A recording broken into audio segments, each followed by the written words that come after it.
Hey everybody, welcome to DadsDen of Pop Culture and a movie review today. King Kong Escapes from 1967. In Japan, it was called King Kong's Counterattack.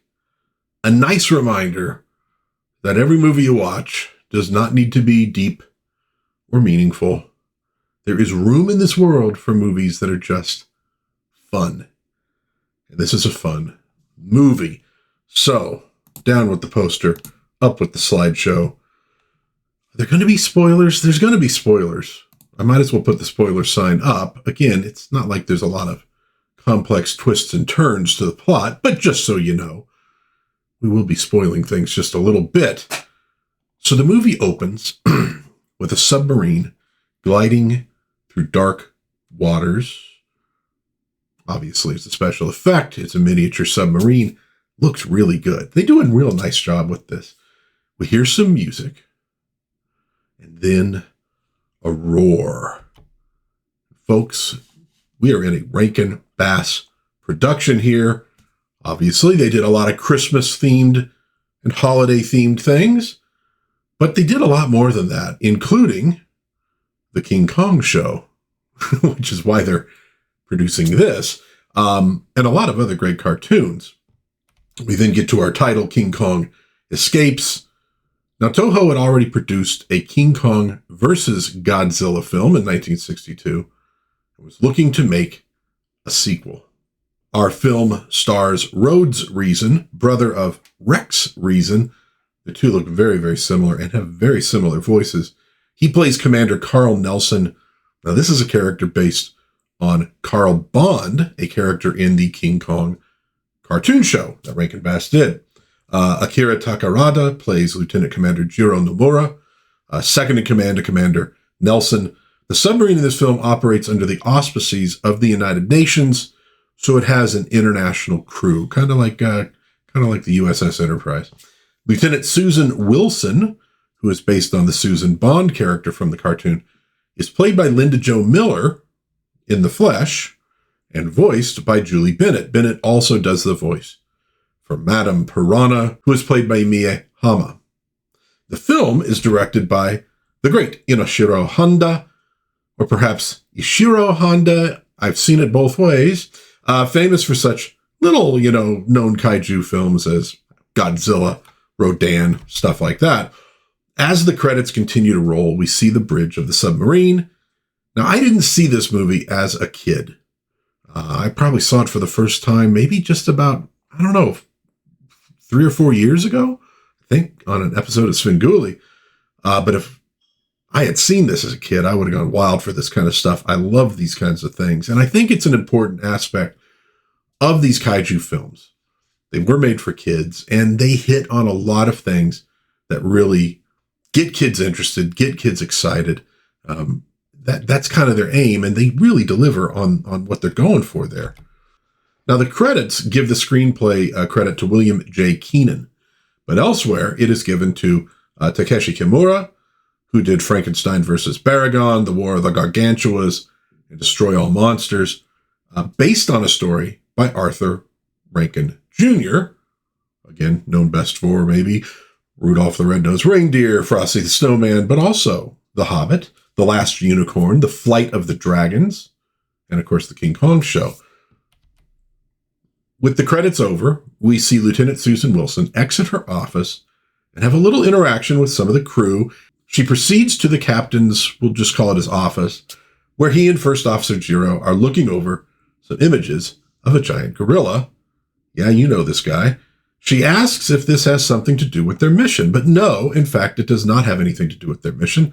Their mission is to find Element X. But these guys just have a interest on their own with these legends of King Kong. Well, she asks him, what's so great about, a gorilla? I think they're kind of dull. He goes, yeah, but this one is 60 feet tall.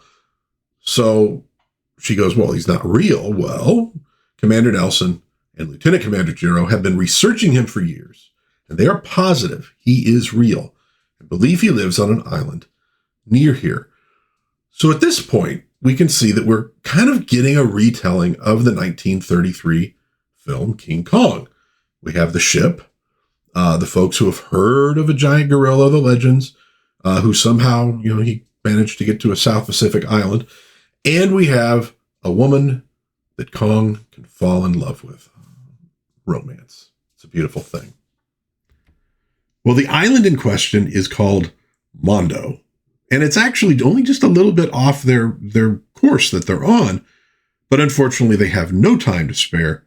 They have orders from the United Nations Research Council to find this element X, and they need to get on that. Meanwhile, in an underground lair at the North Pole, Doctor Who, no, not that guy, shows off his latest invention, a giant robot, King Kong. And with this, the world will be theirs. And by theirs, we're talking about him and Madame Piranha. Although partnerships between mad scientists and femme fatales often don't work out so well, so we'll see how this goes. Doctor Who is played by Hideo Yamamoto, with his voice dubbed by Paul Frees. Madame Piranha, as I said, played by Mie Hama, voice dubbed by Julie Bennett. They're going to be our bad guys for this outing, and they chew the scenery wonderfully. And in fact, Hama she's really good. She's for me, best actor in the movie. I really enjoyed her looks of disdain that she gives Doctor Who through much of this. Now, Madame Piranha, her government, we don't know what that government is, although they do list off some things it's not at one point. It's not China. It's not, I want to say Thailand, etc. They list a few off. But it wants element X. And Doctor Who thinks that Mechanicong is the way to get it. It is based on plans drawn up by Admiral Nelson, who is either related to Commander Carl Nelson or they forgot what rank he was. Well, of course, our two bad guys are almost immediately arguing with each other. It's really fun stuff. And exactly the right thing for a film like this. Like most kaiju films of this period, it was made principally for kids, and for those who are kids at heart. Guys in rubber suits stomping on model buildings, model jet fighters and tanks, explosions, mustache-twirling bad guys. Well, Madame Piranha being an exception to that, of course. Square-jawed heroes. It's lovely stuff, and it is an important part of growing up, so don't knock it until you try it. Well, since Piranha is giving Doctor Who the razz, he figures it's high time for a demonstration. So a platform hefts Mechanicong up through the ceiling to the surface. By the way, big machines like that, very much like, the British Thunderbirds show, Gerry Anderson stuff, always awesome, always fun. And up there, Mechanicong is met by a helicopter, very cool, sending out a signal that will control him. It stomps off to the edge of this crater where there is a deposit of tons of element X. So far, the whole world only has 3 ounces of this stuff. So Madame Piranha's government is about to hit the motherlode. And I think since in the film we're not going to see King Kong for a little while, it's kind of good to get some giant robot, action just about 6 minutes into the film. It's going to hook the kids pretty quickly. We get this cool green screen. It was actually probably blue screen back then, of Who and his posse leaving the control helicopter. So apparently element X is radioactive because in just 100 days, Mechanicong will dig up 10,000 tons of it. And Madame Piranha's country can start producing nuclear weapons. America and Russia will never catch up. Of course, America and Russia already had a lot of nuclear weapons at this point, but they weren't element X nuclear missiles. And that makes all the difference. Well, Mechanicong goes to work and frankly turns out to be a bust. Who needs to redesign the shielding, reinforce the circuitry, etc.? The radiation is just too much for him. But Madame Piranha warns him. She's not real happy. Any more blundering and you are through, sir. Well, meanwhile, the sub that we saw earlier runs into some rough seas, or actually, in fact, an underwater avalanche, and they have to resurface for repairs. Wouldn't you know it? They surface right next to Mondo. So while the sub pulls into a bay for repairs, Nelson, Nomura, and Watson take off in this little hovercraft sky car to explore Mondo. When they land, they notice that there are no villagers around. And in the past, there were villagers. And then they hear this far-off voice. It's this old guy up on like a hill, a mountain, telling him to get off of his island. What he's really telling them is they're trespassing on King Kong's territory. It's taboo. So those two leave Susan behind, of course, and do the opposite of what the old guy is telling them to do. They go inland searching for basically trouble. Well, while they're scrambling up a hillside, Susan has an encounter with the local fauna. She screams and runs away, but falls down. Oh, geez, girls, you just can't take them anywhere. But all that screaming wakes up the big man himself. We all know Kong has a thing for blondes, and he doesn't care much for dinosaurs, so he shows up, he roars a bit, then spots Susan, and true to form, picks her up. Now again, this early bit is essentially a remake of King Kong. No major surprises here, except for the whole, giant robot and Doctor Who. But this bit is basically a remake of King Kong. So Gorosaurus shows up. Kong puts Susan up in a tree to keep her safe.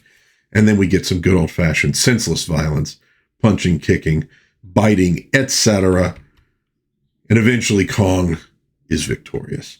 And after that, he picks Susan back up out of the tree that he stashed her in, while the guys are looking on. And she commands Kong at this point to put her down, and he actually does. So apparently she has some control over King Kong. Very nice.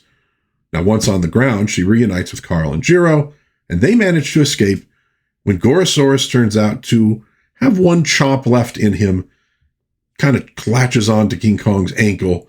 But this shows kind of the bond that's been formed between her and Kong after he saved her. And that, of course, is going to be important to the story, just like it was in the original. Well, the fun isn't over yet, though. They flee in their hovercraft sky car thingy. And as they do, they notice a sea serpent cruising in from starboard. Now, back on shore, Kong has gotten away from Gorosaurus. He notices the sea serpent as well. And so he picks up this boulder and he just chucks it. And it nails the sea serpent right on the head. But at that point, the sea serpent is actually passing behind the hovercraft. So you can kind of imagine that maybe he wasn't going to attack them at all. Sea serpent's just out here minding his own business, and this giant ape chucks a rock at him. Honestly, it kind of makes me laugh every time that I watch the movie. It's such a perfect hit too. I bet the guys throwing the rocks were having a good time with it. Well, the creature starts spasming, and he ends up damaging the sky car, which ends up just dead in the water. So Kong wades out, and he finishes the job with the sea serpent, and that gives the folks in the car time to get things repaired. Basically, get the controls working again. They get to the sub, while the crew starts taking pot shots, I guess at Kong and at the sea monster as well. Well, his girlfriend now in the sub, Kong starts checking things out, nearly destroys the thing, rocking it back and forth and all that kind of stuff. So without any other options, they send Susan out to ask him to stop. And again, she's able to control him. Now, this is important to the plot. Like I said, this is going to feed into things later. Well, King Kong, briefly snatches her off the sub, but he brings her back. And the sub now fully repaired, they depart. They're heading directly to United Nations headquarters in New York to give a full report on what they found. And we see Kong sitting near the shore, looking very, very sad. Kong, as an emotional character, was very important to the original film. I think the bit at the end where he's wounded, he puts her down, he just looks like he doesn't know what's going on. It's some of the best animation that's ever been done. You really can feel what Kong is feeling at that moment in that old movie. And I think they're kind of doing the same thing here. The mask that they have for Kong, and it's a little animatronic, not quite as good, obviously. But the way they do that long shot with him there, you kind of get it. He's sad that Susan is leaving him. Well, sure enough, back in New York, they give their report and everybody goes ape. Sorry, I couldn't resist. We learn that they're going to send the Explorer, so I guess that's the name of the sub, back to study Kong in his natural habitat. And look who shows up posing at a reporter, but Madame Piranha. After the press conference, she heads to the John and contacts Doctor Who. They've decided they will use the real King Kong to do the digging. The secret to controlling him is a woman. Well, Who rushes off to Mondo and manages to capture King Kong using sleeping gas and cool helicopters before the Explorer can arrive. But remember the crazy guy who was yelling at the Nelson expedition? Well, he was yelling at Doctor Who as well, and Doctor Who, kind of had him shot. But he witnessed the whole thing. And they therefore are able, when they find him, to find clues on what happened. So, Carl realizes that this can only be the work of Doctor Who, his old enemy. Meanwhile, Kong is up in stir in the North Pole, which actually, it occurred to me at this point, oh yeah, it's Rankin Bass and it's set at the North Pole. It's kind of appropriate. But during a feeding, he spots Mechanic Kong and thinks it's another gorilla, and he gets a little bit agitated. While this is going on, Who and Piranha are having cocktails and discussing the operation. Who brags that there's no way the UN will ever find him. And he brags that he can control Kong with hypnosis. Nelson's crew will be captured, used as necessary, and then eliminated. And when he talks about that, Madame Piranha looks a little bothered by the idea of eliminating those people. Like I said, Hama is a real standout in this one. Does a really good job as a femme fatale. Well, on the Explorer, Nelson, Nomura, and Watson get news from an approaching seaplane that an emergency has arisen, and they will all be taken by the plane to Tokyo. They proceed as ordered, but Jiro doesn't trust the pilot. Back at the North Pole, Kong's hypnosis begins. He is lulled into this trance with this glowing thing. They attach a speaker to his ear so Who can speak into his ears and control him. And Who sends Kong out to the crater to dig up Element X, and he is looking very pleased with himself when he does so. As he walks off, though, and I really, really like this, you have to pay attention. As he walks off, his men sort of give him this eye roll, like, oh boy, it's a great touch. Who is not played entirely for comedy, but there are some comedic elements to the character and his boundless ego. He's a little bit like Cobra Commander from the old G.I. Joe cartoon. He is rarely correct, but always certain. Isn't that the phrase? Something like that. He's always bragging, and it's impossible that this won't work. And then it doesn't work. But so I love the eye roll from his men back there when he walks off screen. Well, this plan does seem to work. Kong goes right to mining the ore while machines are processing it behind him. So score one for Who. He finally got something right. Well, not so fast. The radiation from Element X is again causing trouble. The rocks sort of glow, and the bright kind of strobing lights seem to be breaking up King Kong's hypnosis. Well, you can only imagine at this point what Madame Piranha's government is thinking when she reports back on the whole, the giant mechanical ape didn't work, but it's okay. We got a normal giant ape. No, we hypnotized him, so it's fine. At any rate. Well, Who really freaks out when stuff starts going wrong, yelling at Kong to wake up and dig, and then pushing his own guys out of the way to take charge of all the, techno doodads that he's using. Over and over again, Who undermines himself. So he is actually a pretty good representation of evil and the problems with evil, even though he's, kind of goofy as well. But I think it's when he starts telling Kong to wake up and start working that he actually takes him completely out of the hypnotic trance. So Kong tears off the gizmos that they attach to his head and starts, going Samsonite ape, so to speak. I love Who's reaction here. Really didn't conceive that he could fail after already having failed several times. This dude has a massive amount of self-esteem. You have to respect it. Well, as everything is falling apart, Nelson and friends arrive, Who greets them warmly as though Nelson had a choice about being, oh, thank you for coming. It's like, what the hell are you talking about? Gives Nelson and Nomura a chance to see that Who has built the Mechanicong that they designed. Nelson realizes that they needed Kong to do something the robot couldn't, and Who admits that he's after Element X. Nelson realizes that Who is going to maybe need Susan to control Kong. Naturally, the good guys refuse to help him, so they're tossed into a cell. Well, Nelson is soon taken from the cell to meet with Madame Piranha, the classic femme fatale, seducing the hero bit. She promises him power and a betrayal of Who if he joins with her. But of course it doesn't work, and Who breaks up the party before the seducer actually becomes the seducee. Well, his next ploy, Who puts Susan and Jiro into a deep freeze to force Carl's cooperation, or to force theirs. While they shiver, Who and Nelson play chess, and Nelson stays strong. After all, it's Susan that Who really needs, so harming her would be pointless. Well, then Who goes to Jiro and Susan, offering to turn up the heat if they cooperate, and he claims that Nelson has been killed.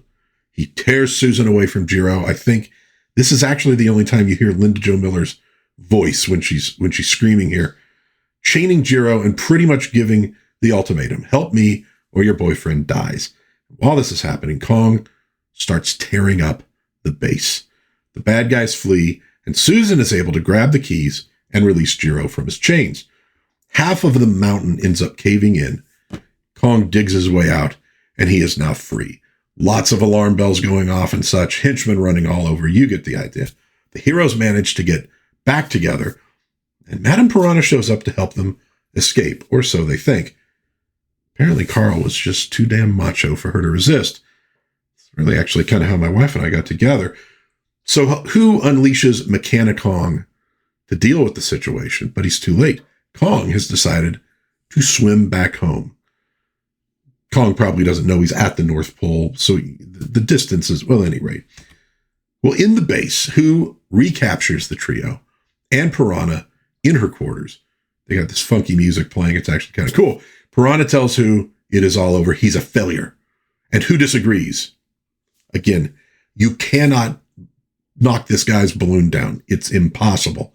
He means to pursue and recapture Kong, and he'll use Mechanicong to do it. So everybody jumps on his boat and starts following King Kong. And because this movie is what it is, the final confrontation is going to occur in Tokyo, which technically, Japan is in between the North Pole and Mondo in the South Pacific, so it kind of makes sense. Well, King Kong shows up in Tokyo, scaring everybody, etc. That night, Mechanicong is released from Who's ship, and he begins looking for Kong, while Piranha frees Nelson, Nomura, and Watson. She tells them she is helping because she can't stand for thousands to be killed, and they do manage to escape. The ground self-defense force in Japan deploys around Kong.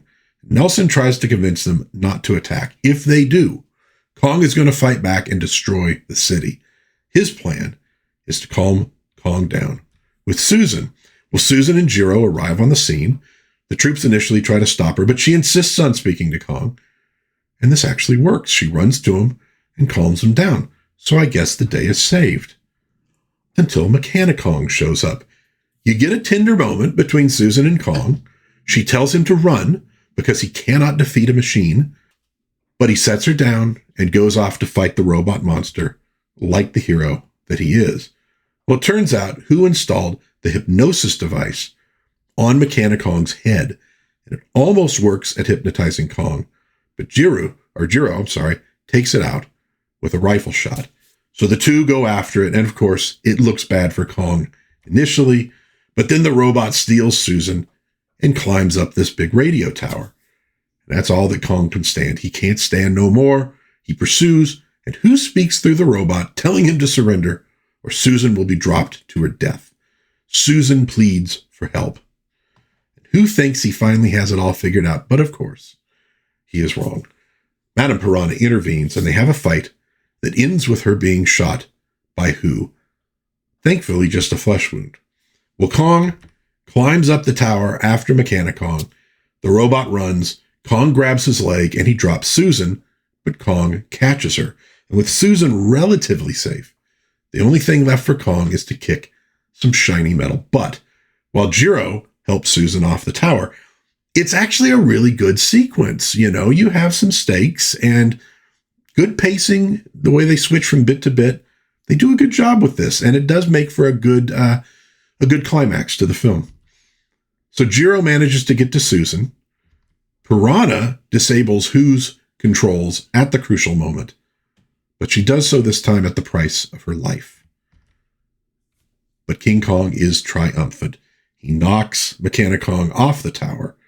Kind of a nice nod to the original film. Mechani-Kong falls, pieces, explodes, etc. And we get a victory roar. But there's one task left for Kong. Kong goes after Who, who's trying to escape in his ship. Kong jumps in, gets to the boat, starts tearing it to pieces. And this time, Who goes down with his ship. His evil is finally ended. And with that done, King Kong swims away for home. The end. All right, so let's do some final thoughts here. We got a kaiju movie.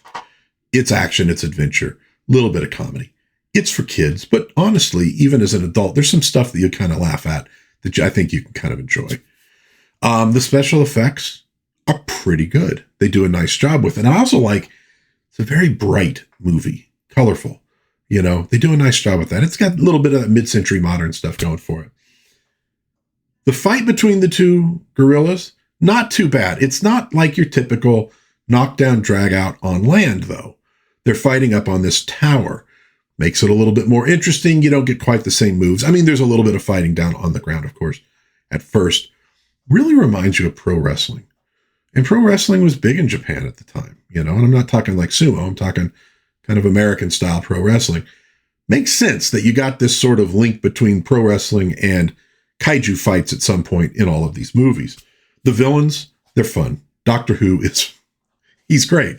Just utterly conceited, never unsure of himself, but always getting it wrong.